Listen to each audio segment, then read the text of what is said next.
The idea struck me like a bolt of lightning. I would help 1,000 people. It wasn't a specific number, really, more like a symbol of something vast and meaningful. I yearned to make a difference, to touch lives in a tangible way. A wave of doubt washed over me. Could I really pull this off? Was I capable of impacting so many lives? The task felt daunting, overwhelming, but deep down, a tiny spark ignited, whispering, "What if you could?" That spark, that flicker of possibility, was enough to get me started. I knew I wouldn't have all the answers, but I was determined to try. This wasn't about me. It was about answering a call to serve, to spread kindness like confetti in a world that often felt starved for it. This was my chance to become a beacon, even a small one, in the darkness. It was time to shine my light, to join the constellation of helpers already making the world a brighter place. At first, the path forward seemed blurry, undefined. How does one even begin to help 1,000 people? I decided to break down the daunting task into smaller, more manageable steps. I started by brainstorming a list of small acts of kindness. Buying coffee for the person behind me in line, leaving encouraging notes in library books, donating blood. Simple yet powerful gestures that could brighten someone's day. Next, I researched local charities and organizations, where I could volunteer my time and skills. I signed up to serve meals at a homeless shelter, walked dogs at the animal rescue, and participated in a neighborhood cleanup drive. As I immersed myself in the act of helping, I realized that kindness wasn't just about grand gestures. It was about showing up consistently, in big and small ways, to make a difference in the lives of those around me. It was about being present, being mindful, and being open to the countless opportunities to lend a helping hand that presented themselves each day. Each act of kindness, no matter how small, wove its way into a tapestry of stories, each one unique and unforgettable. There was the elderly woman at the grocery store struggling to reach a can of soup on the top shelf. Helping her brought a smile to her face and a warmth to my heart. Then there was the young boy at the park, his eyes filled with tears after losing his favorite toy car. We searched together until we found it, his joy at its return radiating like sunshine. One particularly poignant experience involved volunteering at a local nursing home. I spent time with a resident named Margaret, an elegant woman in her late 80s who often seemed lost in her own world.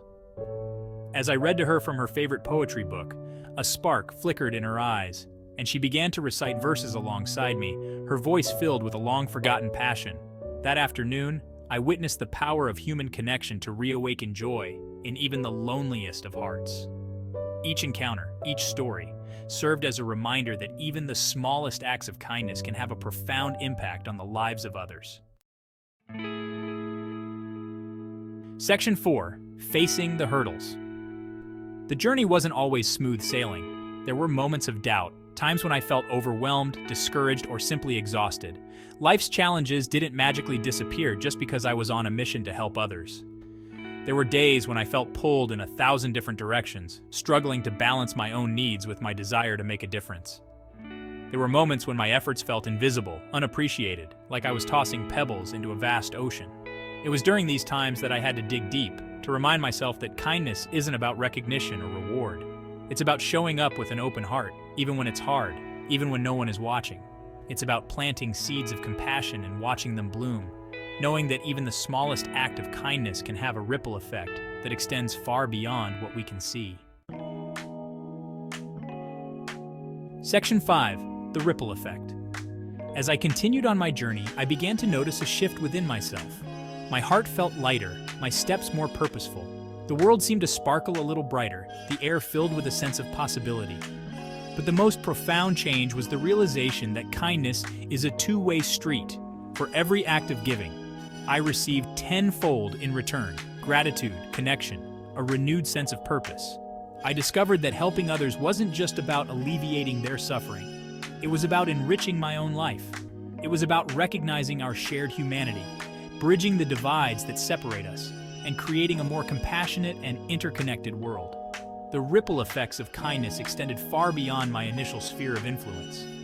Inspired by my actions, friends, family, and even strangers began to share their own stories of giving back. Together, we created a web of kindness, woven from countless acts of generosity, compassion, and love. Section 6. Your turn to shine. My journey to help 1,000 people wasn't about reaching a specific number. It was about embracing the transformative power of kindness.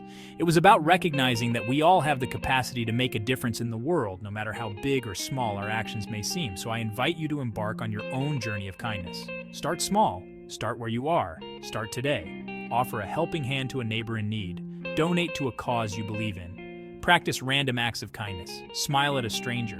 Listen with an open heart. The world needs your light, your compassion, your unique gifts. Let your kindness shine brightly, and together, let's illuminate the path towards a more loving and compassionate future.